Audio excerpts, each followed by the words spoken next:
Okay, this is Chapter 2, Building Blocks, Part 2. And this piece begins with the financial statements, and this is where you want to put your time in. Well, not that the rest of it doesn't require time, but it's easier to learn. But this is going to take more effort, put it that way. And we're preparing financial statements for service, merchandising, and manufacturing companies.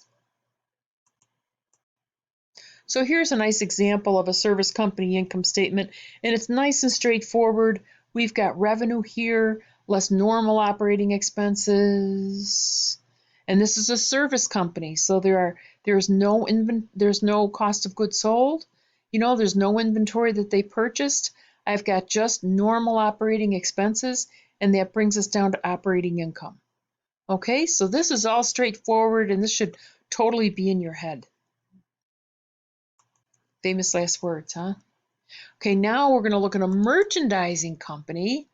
Okay, merchandising company, and that would be like a Walmart or Lowe's or you know what I mean? A big box stores that buys goods and then sells them, holds them for resale to others. So in this case, I've got cost of goods sold.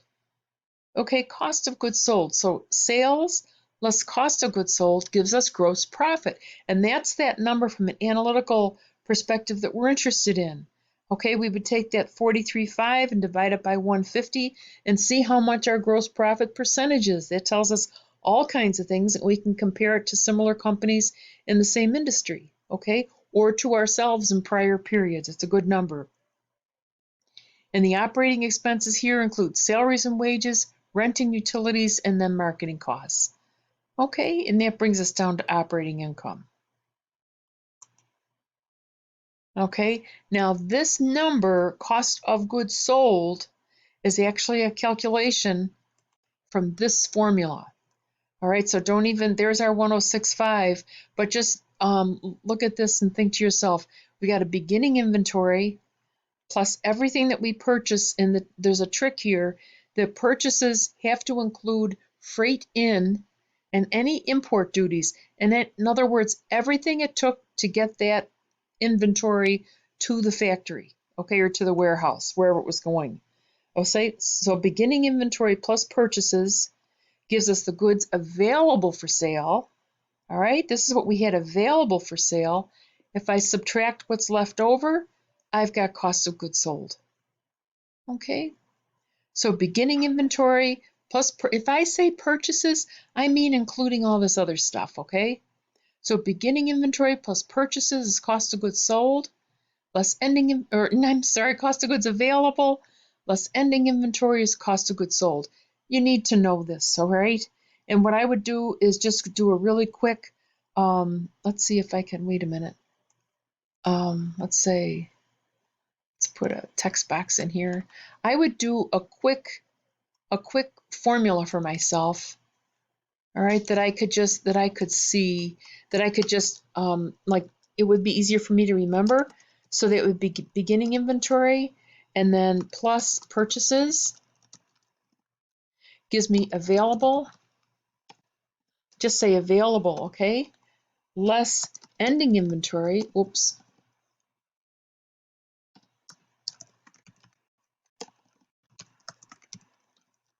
Is cost of goods sold. Okay, that's about the first of 4,000 times that you'll say cost of goods sold to yourself. I'm going to fill that. Fill it with a solid fill. Maybe not red, huh?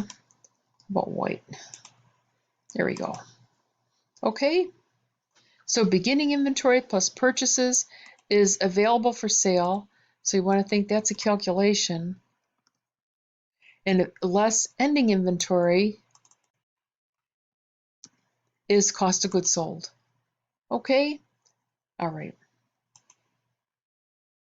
Oh, and I goofed everything up here, didn't I?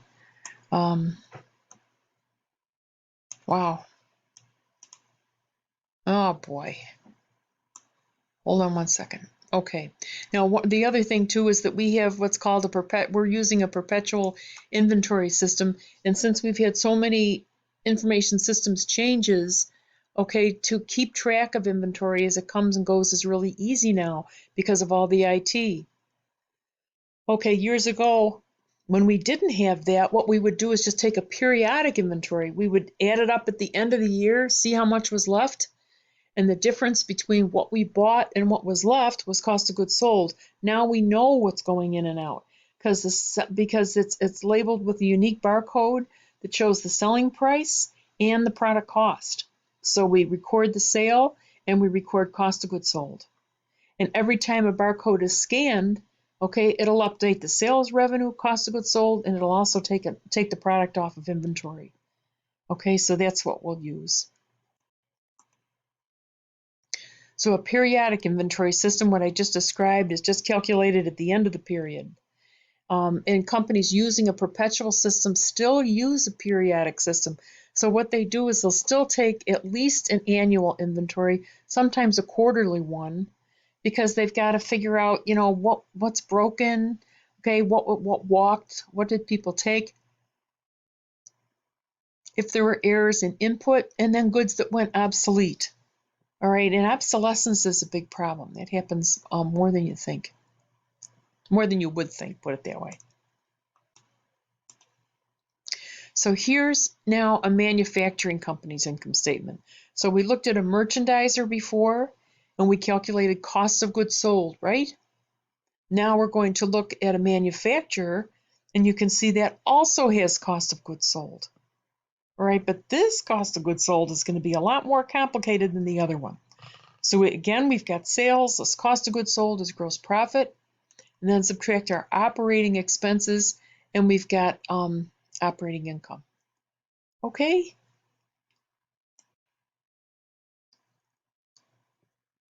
Now, in order to get to cost of goods sold, the first thing we've got to figure out is, well, I'll have to show you. Let's say, let's do I'm going to put another text box in. Let's put a box in down here. But this is going to be raw materials, okay? And it has a similar formula to what the cost of goods sold one was. So raw materials will have a beginning inventory, beginning raw material inventory, plus purchases, gives us available, okay, in this case it's available for use, minus ending raw material inventory, gives us direct materials used. All right, and you want to notice that this is direct materials, in other words, directly traceable. All right, so that's another important distinction here. And these are purchases. Okay, and then this I'm gonna put a fill in there too. Okay, so that's our first one. Okay, direct materials used. Now we calculate what's called cost of goods manufactured. And cost of goods manufactured is like the next box, the next inventory box. This is our first one, raw materials. Okay, let me make this yeah, maybe I can take this, bring it over here. We don't have a lot of room here though. This is step 2. So here are our raw materials. Now we're going to calculate, we're calculating cost of goods manufactured, but we're looking at work in process. Now this direct materials that was used goes right in here, direct materials used. So I've got beginning work in process, and then we add the costs incurred. And what did we incur? Material, labor, and overhead. Always the same 3 things. All right, at work, it might be a little bit differently. They might have maybe other words that they use, but the concept and the theory is the same.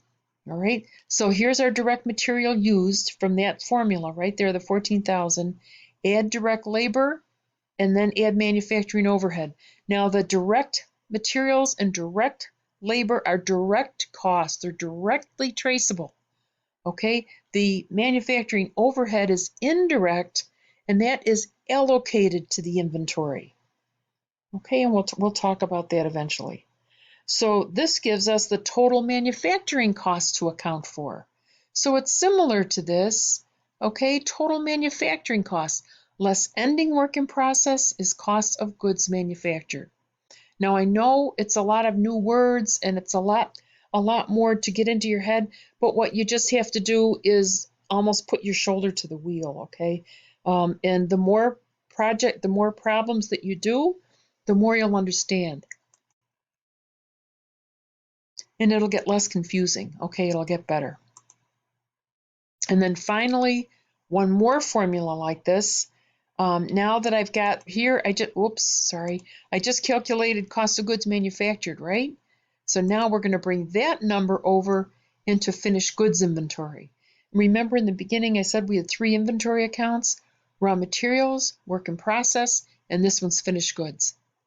So beginning finished goods plus cost of goods manufactured gives us goods available for sale, minus ending finished goods is cost of goods sold. All right, so now let's see, this cost of goods sold is going to go on the income statement underneath revenue. Ending finished goods inventory will be on the balance sheet. That's at 8,000. Okay, but once we start doing problems, this will get more clear. So when we look at the balance sheet, the only difference is the way inventory is shown. All right, so a service company has no inventory.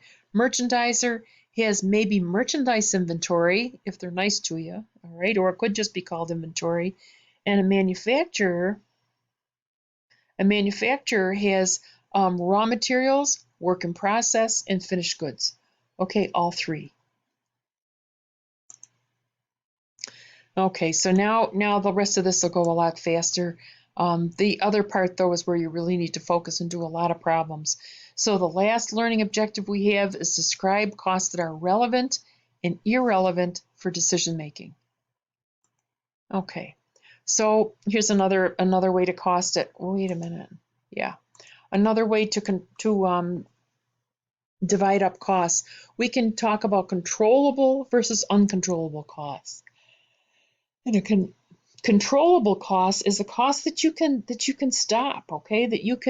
You're able to influence or change. Like even the amount that you spend on advertising is controllable.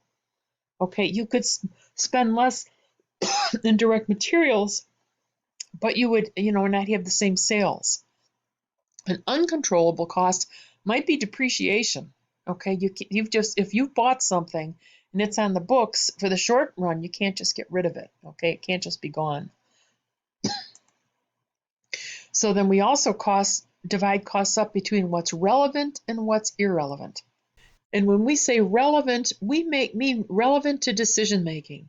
Is it something that would change my mind? Okay, and these are what we also call them differential costs that differ between 2 different alternatives. So those are the ones that we want to pay attention to. Okay, irrelevant costs, they don't differ. If we've got different choices between things and something's going to be the same with or without it, and we don't care. And sunk costs, in other words, they're irrelevant to our decision making. And sunk costs are costs that have already been incurred. They're in the past. You can't change them. So forget about it and look forward. They are never relevant to a decision. You could pay $1 million yesterday for something. And maybe it was a mistake to buy what you bought, but it's irrelevant because it's in the past. Even though it feels like, oh no, this is very relevant, okay? It really isn't if it's in the past. So the last thing that we're going to spend weeks on is classifying costs as fixed or variable, and then calculating total and average costs. Okay, so you're just learning the beginning of a pretty big concept here. So a fixed cost stays constant over a wide range of activities. So depreciation is a good example. Here's insurance per year for a car. It's $17.88 for the year, and that's it. Okay, so and it's $17.88 whether you drive 1,000 miles or you drive 10,000 miles. That insurance is not going to change. Okay, so that's a fixed cost, something that doesn't vary with usage. Okay, it doesn't vary with activity. Okay, now here is a variable cost. Okay, and these costs vary in direct proportion to changes in volume. That's a variable cost. Why doesn't it just go up there? Okay, so a variable cost varies in direct proportion to changes in volume. So, and you can see it's a nice straight line, and every time I get another unit, I get another unit of cost. And a good example of a variable cost would be gasoline. All right, that for every mile you drive, you use up so many percentages of a gallon of gas, okay, unfortunately. So they change in total in direct proportion to changes in volume. There's more to this though too. Okay, I'm going to show you a couple other things. Let's do some drawing here. And let's say I know I'm goofing things up, but let's say that this is total variable costs, right? That's 1788 per, or fixed cost, 1788 per year. But if I was going to do this per unit, okay, where this is units and this is dollars here, okay, and this will be on the exam, the cost per unit will look like this. All right. I'm going to get a little text header in here. This is cost per unit. Okay, this is total cost. This is cost per unit. So the more units we produce, the lower the fixed cost per unit is, right? Okay, now let's look at the variable cost. Variable, that's actually the hardest one too, okay? If you haven't seen it before, it would be really easy to get it wrong on an exam, but you want to make sure that this is in your head because you'll see it again, okay?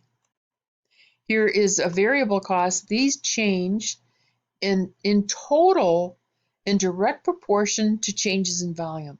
And don't forget, that's in total. All right, in total. Now let's do it per unit. Okay, let's do it, let's say, oops.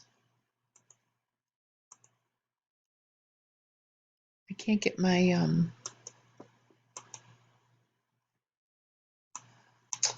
come on. It's not drawing. Hold on one second here.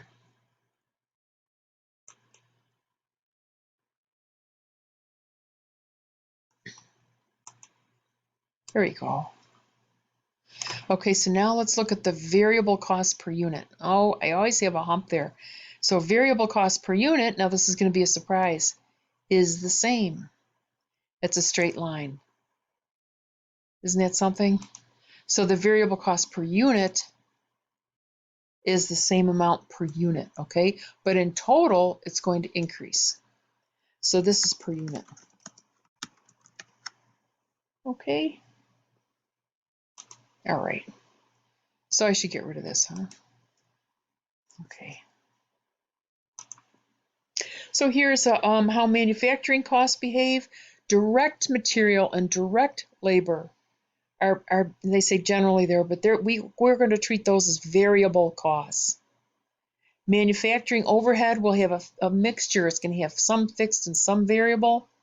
And so therefore a product cost is going to have a mixture of fixed and variable costs. Okay?